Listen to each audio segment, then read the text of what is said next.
पूरी दुनिया corona virus के शिकंजे में फंसती जा रही है। दुनिया के तमाम देश इसके आगे घुटने टेक चुके हैं।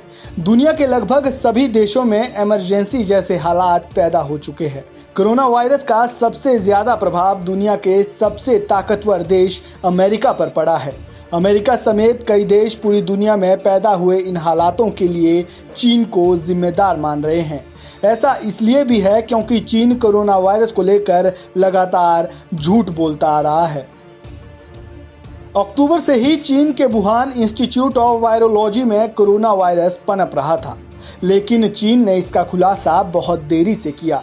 चीन के वुहान शहर से फैला ये वायरस पूरी दुनिया में अपने पांव पसार चुका है। आलम यह है कि 1,77,000 से ज्यादा लोग इस वायरस की वजह से अपनी जान गंवा चुके हैं। इतना सब कुछ हो जाने के बाद भी इस जानलेवा वायरस का खात्मा कब होगा ये किसी को भी नहीं पता है। कोरोना वायरस के खात्मे के लिए अब तक कोई भी वैक्सीन किसी भी देश में नहीं बनाई गई है। अब जब बीमारी की असली वजह ही पता नहीं होगी तो फिर उसकी दवा कैसे बनाई जाए। आज हम चीन के वुहान से शुरू हुए इस कोरोना रूपी काल चक्र के हर एक पहलू को बारीकी से जांचेंगे। साथ ही आपको बताएंगे कि आखिर क्यों चीन को ही इन हालातों का जिम्मेदार ठहराया जा रहा है, और साथ ही जानेंगे कि कोरोना की सबसे ज्यादा मार दुनिया के किन किन देशों पर पड़ी है। कोरोना को लेकर चीन का झूठ। कोरोना वायरस को लेकर चीन लगातार झूठ बोलता आ रहा है। सबसे पहले चीन ने कोरोना वायरस के फैलने को लेकर झूठ बोला कि कोरोना वायरस चमगादड़ से मानवों में फैला है, जबकि कई रिपोर्ट्स में यह भी सामने आया है कि चीन की गलती के कारण वुहान की लैब से कोरोना वायरस लीक हुआ है। इसके बाद कोरोना वायरस से मरने वालों के आंकड़ों की सच्चाई को चीन लगातार दुनिया से छुपाता रहा। चीन ने हमेशा कोरोना वायरस का केंद्र रहे वुहान को ही कोरोना वायरस से सबसे ज्यादा प्रभावित बताया। चीन के अन्य शहरों में इसका उतना अधिक प्रभाव देखने को नहीं मिला। अगर आंकड़ों की बात करें तो 150 करोड़ की आबादी वाले इस देश में कोरोना वायरस के कुल 82,700 से ज्यादा मामले सामने आ चुके हैं, जिनमें से 4600 से ज्यादा लोगों की जान गई है। 4600 में से अकेले वुहान में ही 3800 से ज्यादा लोगों की कोरोना की वजह से जान गई। ये आंकड़े संदेह के घेरे में इसलिए भी आते हैं क्योंकि इससे पहले चीन ने जो आंकड़े जारी किए थे उनके मुताबिक चीन के वुहान में पहले मरने वालों का आंकड़ा 2589 था, लेकिन कुछ दिनों पहले ही एक आंकड़ा और जारी किया जिसमें कोरोना से मरने वालों का आंकड़ा 1290 हुआ, जिसके बाद वुहान में कोरोना से मरने वालों की कुल संख्या 3869 हो गई। जी हाँ, जिस वुहान शहर में कोरोना के चलते पहले मरने वालों का आंकड़ा 2500 के पार था, वहां कुछ दिन पहले ही अचानक से 1200 लोगों की मौत हो जाती है। अब इन आंकड़ों में भी कितनी सच्चाई है ये भी कहा नहीं जा सकता। इसके अलावा जब कोरोना वायरस चीन से पूरी दुनिया में फैल सकता है तो फिर शंघाई और बीजिंग इस वायरस की चपेट से अब तक अछूते क्यों हैं? इन शहरों में कोरोना के मामले अगर हैं भी तो ना के बराबर ही हैं। चीन द्वारा पेश किए जा रहे इन आंकड़ों को लेकर अमेरिकी नेता निकी हेली ने भी सवाल उठाए हैं। निकी हेली ने 2 अप्रैल को की एक ट्वीट में दावा किया, करीब 150 करोड़ लोगों के देश में 82,000 कोरोना वायरस के केस और 3300 मौतें सही आंकड़ा नहीं है। चीन कुछ छिपा रहा है। निकी हेली के इस बयान में अमेरिकी राष्ट्रपति डोनाल्ड ट्रंप ने भी हाँ में हाँ मिलाई और कहा कि वह चीन के डाटा पर विश्वास नहीं करते हैं। इसके अलावा जब कोरोना वायरस ने पूरी दुनिया में पांव पसारने शुरू किए तो अमेरिका ने फरवरी 2020 में चीन से वुहान की लैब में रिसर्च के लिए अनुमति मांगी थी, लेकिन चीन ने अनुमति देने से साफ इनकार कर दिया। इसके अलावा चीन ने अब तक इसे लेकर कोई भी रिपोर्ट दुनिया के सामने नहीं रखी है, ना ही वह अपने सहयोगी देशों को वुहान इंस्टीट्यूट ऑफ वायरोलॉजी में जाने की अनुमति दे रहा है, जिससे यह साफ जाहिर होता है कि चीन दुनिया से सच छुपा रहा है। अगर चीन पाक साफ होता तो ना तो वो इससे जुड़ी रिसर्च छुपाता और ना ही आंकड़े। वहीं अमेरिका की माने तो वुहान रिसर्च लैब में किसी के आने पर रोक लगाना किसी बड़ी साजिश की ओर इशारा करता है। इसके अलावा अमेरिका लगातार WHO और चीन के संबंधों को लेकर भी सवाल उठाता रहा है। अमेरिका ने WHO पर आरोप लगाते हुए कहा कि यदि उसने सही समय पर सही कदम उठाया होता तो संकट इतना बढ़ न गया होता। साथ ही उसने ये भी आरोप लगाया कि जब भी अमेरिका ने चीन से कड़े सवाल करने चाहे तो WHO ने उसका बचाव किया।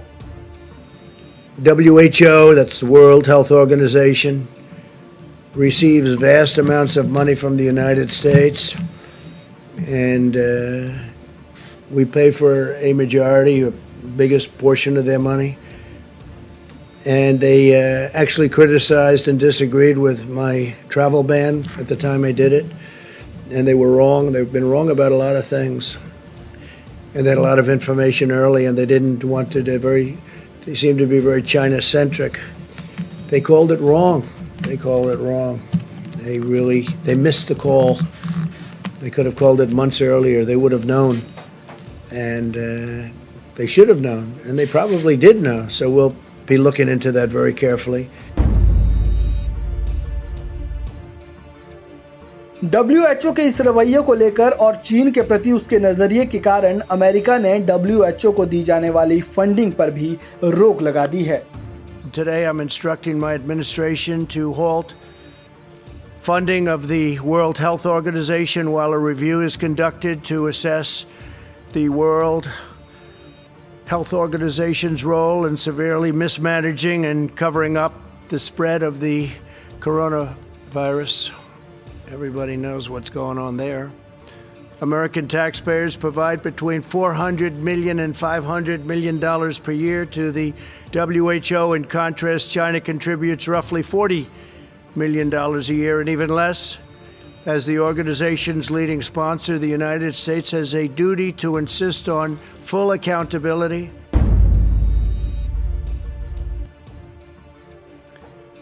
The United States of America has been a long-standing and generous friend to WHO, and we hope it will continue to be so. We regret the decision of the President of the United States to order a halt in funding to the World Health Organization. अमेरिकी राष्ट्रपति Donald Trump ऐसे अकेले व्यक्ति नहीं है। इनके अलावा राजनीतिक जानकार और वैज्ञानिक भी WHO पर चीन का साथ देने का आरोप लगा रहे हैं। जनवरी के अंत में WHO के महानिदेशक टेड्रोस घेब्रेयेसस ने कोरोना संक्रमण को रोकने पर चीन की रणनीतियों की तारीफ की थी। कोरोना वायरस को लेकर अमेरिका और चीन के बीच तल्खी बढ़ती जा रही है।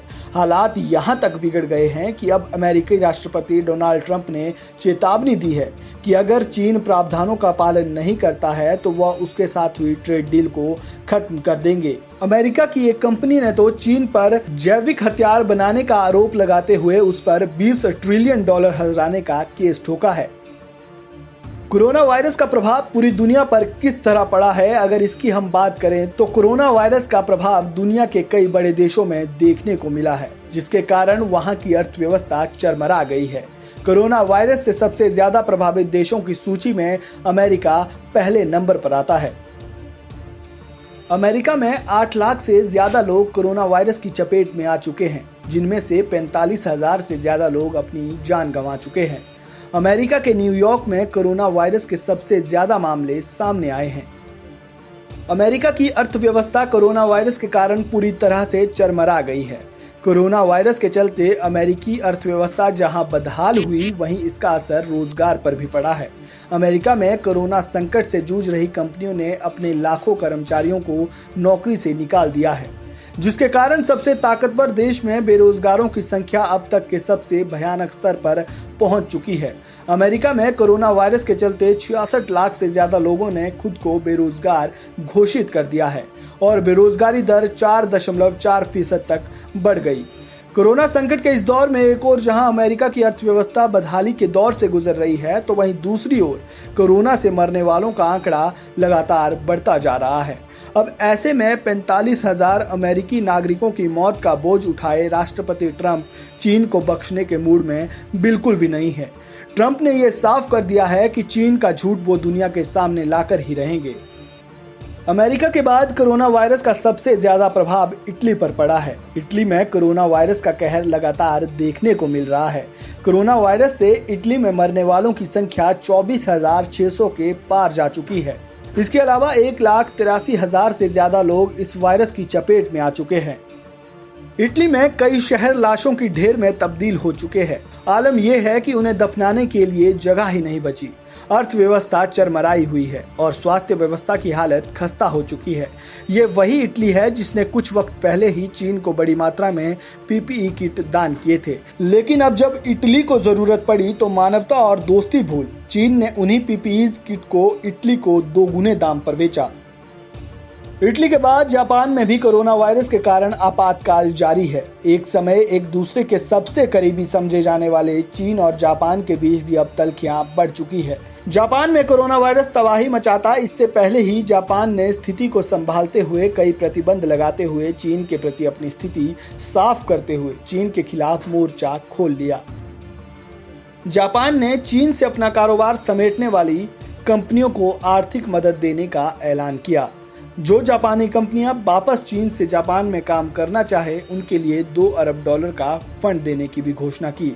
इसके अलावा अगर कंपनियां चीन से बाहर किसी अन्य देश में कारोबार करने के लिए जाती है तो उसे $21.5 अरब की मदद का भी प्रस्ताव रखा गया, जिसके बाद ये साफ हो गया कि जापान अब चीन के साथ किसी भी तरह का कारोबारी रिश्ता नहीं रखना चाहता। कोरोना वायरस ने जैसे ही चीन से बाहर पांव पसारना शुरू किया तो कई देशों ने यात्रा प्रतिबंध लगाना चाहा, लेकिन चीन ने उस पर अड़ंगा लगाते हुए धमकी भी दी। लेकिन भारत ने चीन की धमकी को दरकिनार करते हुए तुरंत उस पर एक्शन लेते हुए चीन से यात्रा करने पर प्रतिबंध लगा दिया। बावजूद इसके भारत भी कोरोना वायरस की चपेट में आने से खुद को बचा नहीं सका। भारत में कोरोना वायरस से संक्रमित मरीजों की संख्या 20,000 के पार पहुंच चुकी है, तो वहीं कोरोना वायरस से मरने वालों का आंकड़ा 640 के पार जा चुका है। भारत में कोरोना वायरस की मार के चलते सभी उद्योग धंधे बंद हो चुके हैं, जिसका सीधा असर अर्थव्यवस्था पर पड़ा है। भारत में कई कंपनियों ने अपने कर्मचारियों को बाहर का रास्ता दिखा दिया है, जिसके कारण लोगों के सामने रोजी रोटी का संकट पैदा हो गया है। इतना सब होने के बावजूद भारत ने चीन से जब मदद मांगी तो उसने रैपिड टेस्टिंग किट की दामों में बढ़ोतरी करते हुए एक बार फिर से अपना दोगला चेहरा सबके सामने ला दिया। कोविड-19 के नाम का वायरस चीन से आया है, यह सभी को पता है, लेकिन यह वायरस किस तरह से इंसानों के बीच फैला है इसको लेकर कई सारी थ्योरी दी जा रही है। कोई इसके चीन में किसी चमगादड़ से निकले वायरस होने का दावा करता है तो कोई इसे किसी लैब से लीक हुआ वायरस बताता है। वहीं खबरों की माने तो कोरोना की आड़ में चीन जैविक हथियार बनाने में जुटा है और अपने हथियारों के जखीरे को भी धीरे धीरे बढ़ा रहा है। ऐसे में लगभग सभी देश चीन के साथ अपने रिश्तों की समीक्षा करने में लग गए हैं। कोरोना वायरस के प्रकोप से आज नहीं तो कल दुनिया उभर जाएगी, लेकिन इसके बाद जो सवाल अमेरिका, इटली और तमाम देश चीन से पूछ रहे हैं उसका जवाब देना उसके लिए बहुत मुश्किल होगा। और अगर अमेरिका के आरोप सच साबित होते हैं तो चीन को उसका अंजाम भी भुगतना पड़ेगा। Bureau report, AB Star news.